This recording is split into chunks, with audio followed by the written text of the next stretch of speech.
კვარაცხელიას მორიგი აღიარება, ქართველის პირველი ემოციები და კომენტარი, ლუის ენრიკეს ქება კვარაცხელიას და პასუხი კრიტიკოსებს, ტიტეიშვილის მოპოვებული ქულა და ეროვნული ლიგის გოლები. ამ და სხვა საინტერესო სიახლეებისთვის უყურეთ ვიდეოს ბოლომდე. მეფე ხვიჩა, სწორედ ასე ეხმაურება ლიგა 1-ის ოფიციალური გვერდი კვარაცხელიას დღევანდელ თამაშს. პარი სენ-ჟერმენმა ნანტს უმასპინძლა და 3-0 დაამარცხა. ქართველს კი მორიგი ძალიან კარგი თამაში ჰქონდა. ყველაფერი მე-13 წუთზე დაიწყო, როდესაც ხვიჩამ პარიზულ კარიერაში პირველი 11 მეტრიანი გაიტანა თამაშიდან. 50-ე წუთზე კი მორიგი შესანიშნავი გოლიც გაიტანა. მან სულ 65 წუთი ითამაშა და ორ გოლთან ერთად მისი სტატისტიკა ასეთია: 3 კარში დარტყმა, 1 შექმნილი საგოლე მომენტი, 3-დან 3 წარმატებული დრიბლინგი და 5-დან 5 მოგებული ორთაბრძოლა. ქართველს ბურთი 65 ჯერ შეეხო და მისი პასების 90% ზუსტი იყო. შესაბამისად, გასაკვირი არაა, რომ ის შეხვედრის საუკეთესო ფეხბურთელი გახდა და არაერთი გამოცემისგან უმაღლესი შეფასებაც დაიმსახურა. ფრანგული გამოცემები წერენ, რომ ქართველი ხელოვნების პიკშია და ახლა ყველა ტურნირზე თანაბრად თამაშობს.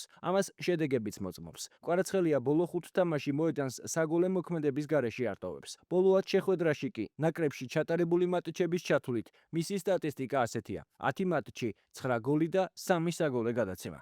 დამეთანხმებით, რომ შესანიშნავი შედეგია. აღსანიშნავია ის, რომ კვარაცხელიას ტოპ 5 ლიგაში 39 გოლი დაუგროვდა და მაჩვენებლით ის საუკეთესო ქართველია. მასთან ახლოს 34 გოლით გიორგი მიქაუტაძეა. დღევანდელი შეხვედრის შემდეგ მედიასთან თავად ქართველმაც ისაუბრა. კვარაცხელიაზე კომენტარი გააკეთა ლუის ენრიკემაც, რომელმაც შეიძლება ითქვას, რომ ფრანგული მედიის იმ ნაწილს უპასუხა, რომლებიც წარსულში ფიქრობდნენ, რომ ქართველი მხოლოდ ჩემპიონთა ლიგაზე ცდილობდა მაქსიმუმის ჩვენებას. მათ მოსმენამდე დაალაიქეთ ვიდეო და გამოიწერეთ არხი. მეორე გოლი კარგი იყო. ჯერ გოლი არ მინახავს. აუცილებლად შევამოწმებ. ახლა ყველა შეხვედრა ძალიან მნიშვნელოვანია. ჩვენ ტიტულებისთვის ვიბრძვით, ამიტომაც არის ყოველი თამაში ძალიან მნიშვნელოვანი. ფიზიკურად თავს ძალიან კარგად ვგრძნობ, გუნდიც ასევე. დღეს ვაჩვენეთ, რომ ერთად ყველაფერი გამოგვდის.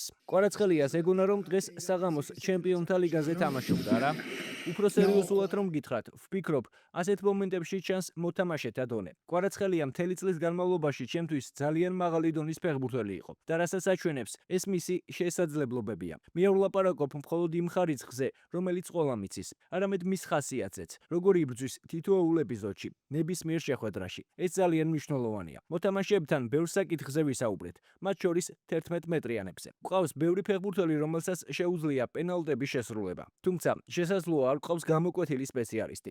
დღეს არჩევანი გავაკეთე უსმან დემბელეს, ბერალდოსა და კვარას შორის და მათ გადაწყვიტეს, ვინ შეასრულებდა. მე ყველას ვენდობი, მოედანზე მოთამაშეებმა უნდა გადაწყვიტონ. ეს პრობლემა არ არის. ეს გამარჯვება კი ჩვენთვის მნიშვნელოვანია. მაგრამ როდესაც ხედავ, როგორ თამაშობს ლანსი ლიგა 1-ში და რა იმპულსი ძენენ ისინი საფრანგეთის თასზე, მნიშვნელოვანია ვაჩვენოთ, რომ კვლავ გვინდა გამარჯვება. ჯერ კიდევ არის სათამაშო შეხვედრები, განსაკუთრებით ლანსთან სტუმრად.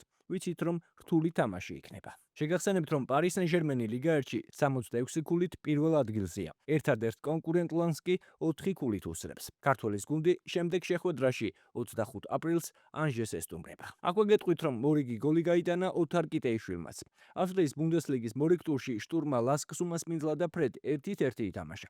აღსანიშნავია, რომ ქართველების გუნდი ამ შეხვედრას აგებდა, თუმცა კიტეიშვილმა 77 წუთზე 11 მეტრიანი გამოიყენა და გუნდი წაგებისგან გადაარჩინა. აღსანიშნავია ისიც, რომ 14 გოლითა და 4 საგოლე გადაცემით ოთარ კიტეიშვილი ავსტრიის ბუნდესლიგის ბომბარდირია. კიდევ ერთი ქართველი გიძი მამაგეიშვილი კი შეხვედრაში 66 წუთზე ჩაერთო. თუმცა აქტიურობის მიუხედავად გუნდს 3 ქულის მოპოვებაში ვერ დაეხმარა. აღსანიშნავია ისიც, რომ ლასკი მე-18 წუთიდან 10 კაცით თამაშობდა. 77 წუთზე კი 9 კაცით დარჩა. ქართველების შტურმი მორიგ ტურში 26 აპრილს ავსტრიის ვენას უმასპინძლებს. ახლა კი საქართველოს, სადაც კრისტალბეთ ეროვნული ლიგის მერვე ტურის შეხვედრები გაიმართა. დინამო თბილისმა, რომლის მთავარი მწვრთნელიც შესაძლოა თემურ ქეცბაია გახდეს, გაგრას უმასპინძლა და 1-0 დამარცხდა. ტორპედო კი ნელ-ნელა ფორმას უახლოვდება. ქუთაისელებმა 3 გოლს უმასპინძლეს და 6-1 დაამარცხეს. მოქმედი ჩემპიონის და სპაერის დაპირისპირება იბერიას გამარჯვებით 2-0 დამთავრდა. გორის დილომ კი დინამო ბათუმს უმასპინძლა და 1-0 დაამარცხა. მეშახტეს და რუსთავის დაპირისპირება კი ფრედ 0-0 დამთავრდა. ახლა კი ტრადიციულად გიტოვებთ ამ ტურის გოლებს და კომენტარებში დაწერეთ, რომელი მოგეწონათ ყველაზე მეტად. აქვე თუ დაგავიწყდათ, დაალაიქეთ ვიდეო და გამოიწერეთ არხი.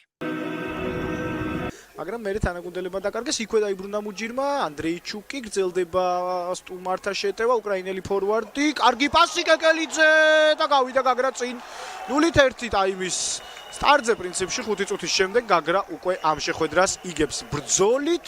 ყველაფერი აქედან დაიწყო, დაკარგული ბურთი დაიბრუნა გაგრამ, შეცდა იორო ძალიან ცუდი მიღება, იბრძოლა მუჯირმა, მერე ანდრეიჩუკი 2 მეტოქის აი ესე დერეფანში შეზღუდულ სივრცეში გაძვრა, წაიღო ბურთი ფლანგისკენ, იდეალური გადაცემა გააკეთა და კეკელიძე უკვე აქ უეთვალყურეოდ დატოვა სველებმა, შემოირბინა და ვარდნაში შეაგდო თავისი გოლი. მეორე სართულზე საინტერესო დუელები გველოდება. სამურალის სამი ცენტრალური მცველით არის წარმოდგენილი და დარტყმა გარის მიმართულებით და სამი გოლი გავიდა. მაინც მოახერხა ქუთაისის ტორპედომ გოლის გატანა და ეს გოლი გაიტანა კომდენ ანდრიჩმა. ხაზმა დაცვის ცენტრმა დაუშვა ის შესაძლოა. კონკრეტულად კი გადააფრინდა ბურთი ქაბიას და შემდგომ ანდრიჩმაც უკეთესად შეეძლო დარტყმას ერთავდასხმას, თუმცა რაც თავარია მიზანი შესრულებულია. ჩაწოდება საჯარიმოში გადარჩა მორიგჯერზე სამგურალი არაბიძის დარტყმა გარის მიმართულებით და ტორპედო 2 ქულს ამარცხებს პირველ ტაიმში სამგურალს. გიორგი არაბიძე სრული ქაოსი.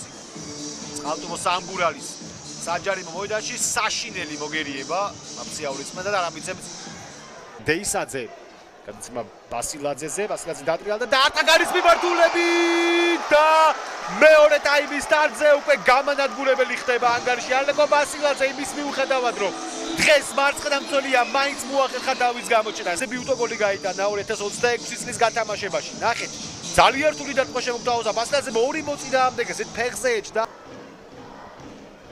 ჩაწოდება საჯარიმოში დარტყმა გარის მიმართულებით. კომნენ ანდრიჩის დუბლი. განმეორებით. დასრებაზე ჩინებული იყო ანდრიჩი და როგორი ეფექტური გოლი გაიტანა დავადაც ხედა. ჩაწოდება საჯარიმოში არეულობა დარტყმა და 5-0. 5-0 თავისი გოლი გაიტანა მოჰამედ ჯერიბმა. ჩიმიჩი პირველ ტაიმში ახლოს იყო გოლთან, მაგრამ სიკვავილმა აჯობა. ბოლინია ჩაწოდება და რაიას გამოაქვს ბურთი, არც თუ ისე შორს. ცეცხლაძე კიდევ ერთი ჩაწოდება დარტყმა გარის მიმართულებით და პრესტიჟის გოლი გაიტანა გიორგი გოგოლაშვილმა. და თუ არ ვცდები ცეცხლაძემ ჩაიწერა საგოლე გადაცემა აქტივში. ცეცხლაძემ ზუსტი პასიც გააკეთა კუპრავა. ჩაწოდება საჯარიმოში და სტატუს კო აღდგენილია. ლადო მამუჩაშვილი კაპიტანმა თავისი გოლი გაიტანა. შგარი ამ რაკურსიდან არ ჩანს რომ არის. კუპრავას ჩაწოდება და მამუჩაშვილაც მარტივად მოახერხა გატანა.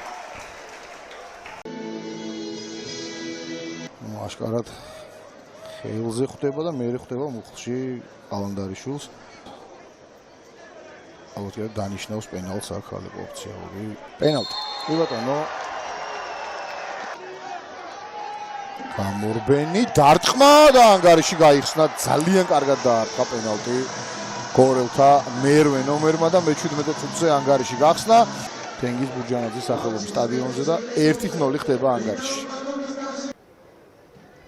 კარგი თამაში უნდა გამოვიდეს ამის ყველანაირი წინაპირობა არსებობს. აქ დამუშავებული კომბინაცია დარტყმა და ბრწყინვალე გოლი, რომლითაც იხსნება დღევანდელ შეხვედრაში ანგარიში. გიორგი კუცია გატანილი გოლის ავტორი. გოლი გამოვიდა კიდევ ერთხელ განმეორებით ჯინჯოლავა, ყუდუშაური და მერე უკვე კუციას შორეული გასროლა. ბრავო. აქ ვნახოთ ეს შეტევა ძაგანია, უახლოვდება საჯარიმოს, თავადვე დაარტყამს, კი თავადვე დაარტყა და გაიტანა 0-2 ამირან ძაგანიას ზედიზედ მესამე შეხვედრაში გატანილი გოლი ბრწყინვალე ფორმაშია. არ იყო აქ მე მგონი არანაირი თამაშგარე.